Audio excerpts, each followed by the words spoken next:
성부와 성자와 성령의 이름으로 아멘. 연전의 기쁜 소식. 인류 역사에서 특별한 전환점이 있었습니다. 역사가들은 그것을 추축의 시대라고 부릅니다. 철기가 보급되면서 생산량이 증가하고, 그리고 토지가 필요했고, 그래서 그 토지 전쟁은 더욱 치열하게 시작되었고, 사람들은 이전보다 훨씬 깊은 불안과 혼란 속에 살게 되었습니다. 철기 시대가 가져다준 풍요와 생산력 증가가 가져다준 전쟁. 그래서 삶과 죽음의 경계가 더욱 가까워진 시대였습니다. 그러나 역설적이게도 이런 혼란 속에서 인류는 처음으로 그 혼란 속에서 인류는 처음으로 존재의 근원에 대한 질문을 던지기 시작했습니다. 도대체 왜 인간은 고통을 받지? 무엇이 진짜 참된 삶이지? 우리는 어떻게 살아야 하는 거지? 동양에서는 붓다와 장자가 이러한 질문에 응답했고, 그들의 사상은 오늘까지도 아주 깊은 울림을 주고 있습니다. 겉으로 보기에는 붓다와 장자는 서로 다른 길을 걸은 사상가처럼 보이지만, 그들은 사유를 아주 깊이 들여다본 놀라운 공통점들이 있습니다. 두 사람은 모두 인간 고통과 갈등의 근원을 이분법적 사고에서 찾았습니다. 둘로 보는 세상. 그래서 둘은 서로 싸우게 돼 있다. 둘은 갈등과 고통의 근원이다. 이렇게 본 거죠. 인간은 세상을 끊임없이 둘로 나눕니다. 성과와 성공과 실패, 아름다움과 추함, 삶과 죽음, 나와 너를 구분한 거죠. 이러한 구분은 삶을 이해하는 데 대단히 필요한 것처럼 보이지만, 어느 순간에 그렇게 둘로 갈라놓아서 세상을 보는 그 관점이 우리 모두를 감옥에 가두게 되는 겁니다. 우리는 좋은 것을 붙잡으려 하고 나쁜 것을 밀어내려 하잖아요. 성공은 원하지만 실패는 두려워하잖아요. 삶은 사랑하지만 죽음은 거부하죠. 그렇게 끊임없이 선택과 저항이라고 하는 프레임 속에 들어가 버린 거예요.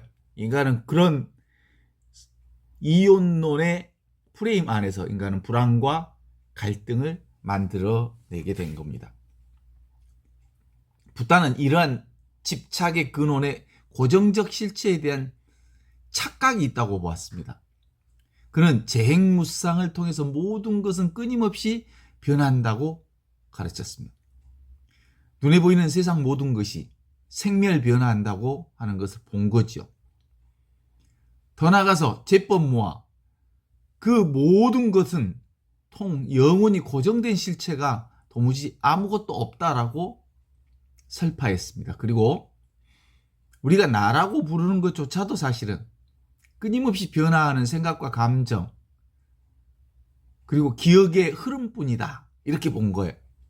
그런데 인간은 그것을 변하지 않는 실체라고 믿고 집착한 거다.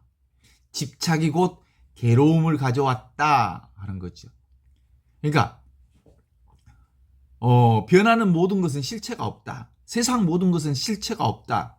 그런데 실체 없는 것을 집착하면서 없는 것을 붙잡으려 하면서 괴로움이 시작됐다. 이게 동양의 장자와 붓다의 원인 분석이었습니다. 장자 역시 비슷한 통찰을 보여준 거죠. 이것저것 서로 대립하는 독립된 실체가 아니라 서로를 통해서 존재한다고 보았습니다. 아름다움은 추함이 있기 때문에 아름다움이 되고, 높음은 낮음이 있기 때문에 높음이 되고, 삶 역시 죽음과 분리될 수 없습니다. 죽음 또한 삶과 분리될 수 없습니다. 그래서 장자는 이러한 통찰을 통해서 인간이 만들어낸 경계, 이분법적 경계, 눈에 보이는 대상 경계를 넘어 더 넓은 세계를 바라보라고 초대한 겁니다. 이런 지점에서 장자와 붓다의 가르침은 우리를 어떤 깊은 침묵의 자리로 이끕니다. 그것은 생각 이전 자리, 분별 이전 자리, 옳고 그름을 판단하기 이전 자리, 존재하고 있는 생명 자리, 그리고 바로 그 자리에서 우리는 그리스도교 영성이 말하는 하느님의 현존을 정확하게 만나게 됩니다. 이 지점이 바로 생각 이전 자리, 분별 이전 자리, 옳고 그름 판단 이전 자리.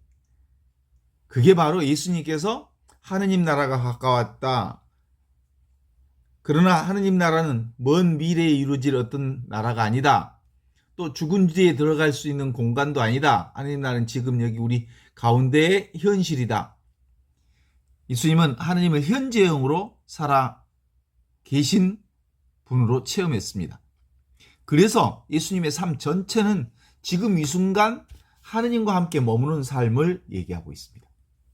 사실 우리의 대부분은 현재를 떠나려고 하는 것, 지금을 부정하려 하는 것, 지금이 아닌 내일 점점점 더 좋아지는 그 무엇을 추구하는 삶 때문에 시작된 고통이거든요.